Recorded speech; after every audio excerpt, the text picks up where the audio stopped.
මේ දවස්වල ගොඩක් ට්‍රෙන්ඩ් එකක් තමයි හැමෝම වගේ රට යන්න උත්සාහ කරනවා. මේ පාඨමාලාවට ඇවිල්ලා ඉන්න ගොඩක් කට්ටිය මම හිතන්නේ රට යන්න try කරන්නේ පාඨමාලාවෙන් පස්සේ. ඔව්. සාමාන්‍යයෙන් කෝස් එක කරලා සර්ටිෆිකේට් එක අතේ තියෙනවා නම් ඩුබායි, ඕමාන් වගේ රටකට රුපියල් 1,42,000 ඉඳන් 1,70 දක්වා සැලරි එකට ආරම්භක සැලරි එකට යන්න පුළුවන්. පෞද්ගලයා ගත්තොත් මමත් 2009 වගේ රට ගියා. මමත් මගේ පළවෙනි පඩිය ඩුබායි වල රුපියල් 30000යි. ඒ වෙද්දිත් මම ලංකාවේ රුපියල් 15000ක වගේ සැලරි එකක් තමයි ගත්තේ. ඊට පස්සේ අවුරුදු 2ක් විතර ගියාට පස්සේ ඒක 60 වුණා, 70 වුණා, 90 වුණා, ලක්ෂය පැන්නා. ඒ කියන්නේ මම මේ කියන්නේ 2015 විතර. 2015 විතර වගේ. ඊට පස්සේ මම මොල්ඩිව්ස් ගියා. මොල්ඩිව්ස් වල ඉඳලා මොල්ඩිව්ස් වල ඉද්දී මගේ අන්තිම සැලරිය තමයි 2022 අන්තිම සැලරිය මම ගත්තේ රුපියල් ලක්ෂ 3ක් විතර වගේ තමයි අන්තිම සැලරිය විදිහට ගත්තේ. පොඩි දෙනෙන් පටන් අරන් අනිවාර්යයෙන්ම ලොකු ඉන්ඩස්ට්‍රි එකට යන්න පුළුවන්. පොඩි දෙනෙන් පටන් අරන් ලොකු සැලරි එකකට යන්න පුළුවන්. බය වෙන්න එපා. ඔයා කෝස් එකක් කරලා රට යන්න try කරනවා නම් කිසිම ගැටලුවක් නැහැ. ඊළඟට දෙන ප්‍රශ්නේ තමයි රට ගිහිල්ලා ඇත්තටම දිනු වෙන්න පුළුවන්ද? පුළුවන්. මගේ පෞද්ගලික උදාහරණයක් කියලා ගත්තොත් මම අර කලින් කිව්වා වගේ රට ගියා. ඊට පස්සේ මම පොඩි ඉඩමක් ගත්තා, ගෙයක් හැදුවා, ගත් ඉඩම නෙවෙයි ගේ හැදුවේ. ඉන්න ගෙදරම තමයි ගේ හැදුවේ. ඊට පස්සේ වාහනයක් ගත්තා. අපේ මූලික අවශ්‍යතා ටික අපි සම්පූර්ණ කරගත්තා. මට අවුරුදු 35 වෙද්දී, මට අවුරුදු දැන් 37යි. 35 වෙද්දී මගේ තියෙන මූලික අවශ්‍යතාවයන් ටික මම සාර්ථක කරගත්තා, ඉස්සෙල්ලා කරගත්තා. ඊට හේතුව තමයි මම හරි කාලේ රට ගියේ හින්දා.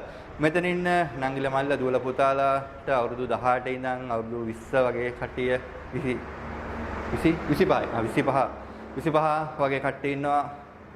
ඕගොල්ලන්ට හොඳ chance එකක් තියෙනවා අවුරුදු 18න් 19 20න් වගේ රට යනවා නම් ඕගොල්ලන්ට හොඳ chance එකක් තියෙනවා අවුරුදු 30 35 විතර වගේ වෙද්දී ඕගොල්ලන්ට තමන්ගෙම කියලා නිවසක හිමිකාරීත්වය ලබා ගන්න පුළුවන්. තමන්ගෙම කියලා වාහනයක වගේ හිමිකාරීත්වය ලබා ගන්න පුළුවන්.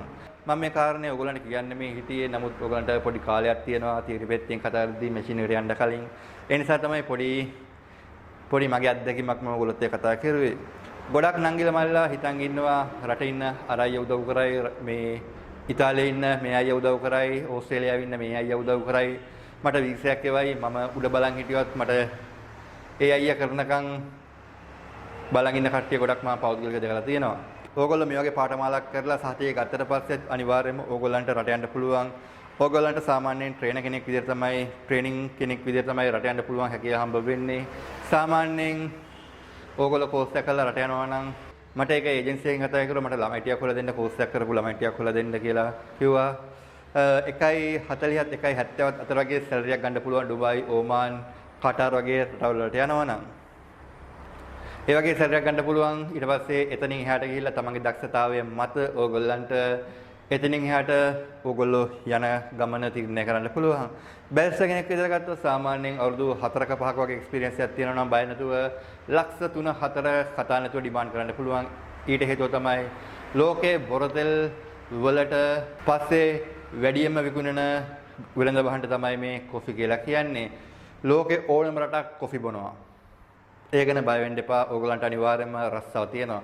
කොච්චර කෝසස් බිහි වුණා, කොච්චර ළමයි මේ ක්ෂේත්‍රයට ආවත් රස්සාව නැති වෙන්නේ නැහැ. වොන්තර රස්සාව තියෙනවා. මොකද ලතේ ආට්ටයක් වගේ දෙයක් මැෂින් වලින් දාන්න බෑ. අතින්ම තමයි දාන්න ඕනේ. මේ පාඨමාලාව හරහා මම ඕගලන්ට දැන් ලතේ ආට්ස් 3ක් විතර වගේ කියලා දීලා තියෙනවා. පිටේ වලින් දාන තව ලතේ ආට්ටයක් අද මම ඕගලන්ට අලුත් ලතේ ආට්ටයක් කියලා දෙනවා. ඒ නිසා ඕගොල්ලෝ අතේ හුර තමයි වැදගත් වෙන්නේ. මේ පාඨමාලා කරලා මේ ඉන්ඩස්ට්‍රියට ඇතුළත් වුණාට පස්සේ ඔයාට හම්බ වෙන සැලරි ගැන හිතන්න එපා. ඔයාගේ අනාගතය ගැන ටිකක් හිතන්න. මම අර කලිනුත් කිව්වා වගේ මේ ක්ෂේත්‍රය කියලා කියන්නේ ගොඩක් උඩට යන්න පුළුවන් ක්ෂේත්‍රයක්. කොෆි හැමෝම වගේ බොනවා.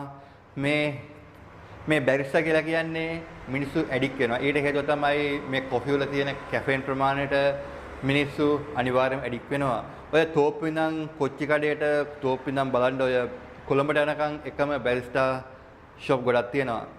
කොෆි වල ගණන් වල හැටියට අනිවාර්යයෙන්ම මෙච්චර කල් බැරිස්ටා ෂොප් අල්ලන් ඉන්න බෑ වෙහිලා තියෙන්න ඕන. මොකද කොෆියක් 1200යි 1300යි 1400යි. සාමාන්‍යයෙන් එක පුද්ගලයෙක් බැරිස්ටා ෂොප් එකකට ගියොත් සාමාන්‍යයෙන් රුපියල් 4000-5000ක් වියදම් කරලා තමයි එන්නේ. කොෆියක් සාමාන්‍යයෙන් 1200යි. ඊට පස්සේ කුකීස් එකක්, බ්‍රවුනීස් එකක්, රෝල්ස් එකක්, මොකක් හරි කාලා තමයි එන්නේ. ඒ නිසා එක පුද්ගලයෙක් බැරිස්ටා ෂොප් එකකට ගියොත් අනිවාර්යයෙන්ම 3000 4000 විතර වගේ වියදම් කරලා තමයි එන්නේ. මම ඕගොල්ලන්ට ආයෙත් කියන්නේ අපේ ආයතනයෙන් උගන්වන දේ හරියට ඉගෙන ගන්න. රටේ ඉන්න අර අයියා උදව් කරයි, මෙහි ඉන්න මේ අයියා උදව් කරයි කියලා බලාපොරොත්තු වෙන්න එපා. මොකද උන් කවදාකවත් උදව් කරන්නේ නැහැ. පෞද්ගලිකව මගේ ජීවිතයේ අත්දැකීම් රාශියක් තියෙනවා. අර අයියා උදව් කරයි, මේ අයියා උදව් කියලා. මට උදව් කරලා තියෙන්නේ ඩුබායි යන්න එක අයියා කෙනෙක් උදව් කරුවා. මෝල්ඩිව්ස් යන්න එක අයියා කෙනෙක් උදව් කරුවා. මම මේ කතා කරන්නේ උදව් කරා කියලා කියන්නේ 2009 2015 වගේ කාල සීමාව තුළත ඉස්සරහට වඩා දැන් ගොඩක් ටෆ් වීසා ප්‍රොසෙස් එක. ඒ නිසා කාටවත් උදව් කරන්න බෑ. තමන් මහන්සිලා තමන් හරියට ඉගෙන ගත්තොත් තමන්ට රට යන්න පුළුවන්, හොඳ අනාගතයක් තියාගන්න පුළුවන්. ඒ තුළින් ඕගොල්ලන්ට මේ කාලේ හරියට මහන්සි වුණොත්, හොඳට හිතලා මතලා කරන්න ඕන දේ හරියට පොඩ්ඩක් මහන්සි වුණොත් අනිවාර්යයෙන්ම අවුරුදු 30 35 වෙද්දී අවුරුදු 40 වෙද්දී ඕගොල්ලන්ට ස්ටේබල් තැනක ඉන්න පුළුවන්. තමන්ගම කියලා ව්‍යාපාරයක් හෝ තමන්ගම කියලා ෂොප් එකක් තමන්ගම කියලා ආයතනයක හිමිකාරීත්වයක් උනත් දරන්න පුළුවන්. ඕගොල්ලෝ තරුණ කාලේ හරියට තීරණ ගත්තොත් මම මේ ලෙක්චර් එක ඕගොල්ලන්ට දෙන්න නෙමෙයි හිටියේ. නමුත් පොඩි කාල සීමාවක් තියෙනවා. ඒ කාල සීමාව තුළ තමයි ඕගොල්ලන්ට මේ වගේ ඕගොල්ලන්ට වැදගත් නොවෙන්න පුළුවන්. ඔය කියවන වෙන්න පුළුවන්. නමුත් යමක්කම තීරණ මිනිසුන්ට මම හිතනවා මේක වැදගත් වෙයි කියලා. හරි අපි ඊළඟට කතා කරමු කොෆි වගාවේ ව්‍යාප්තිය ගැන ටිකක් කතා කරමු.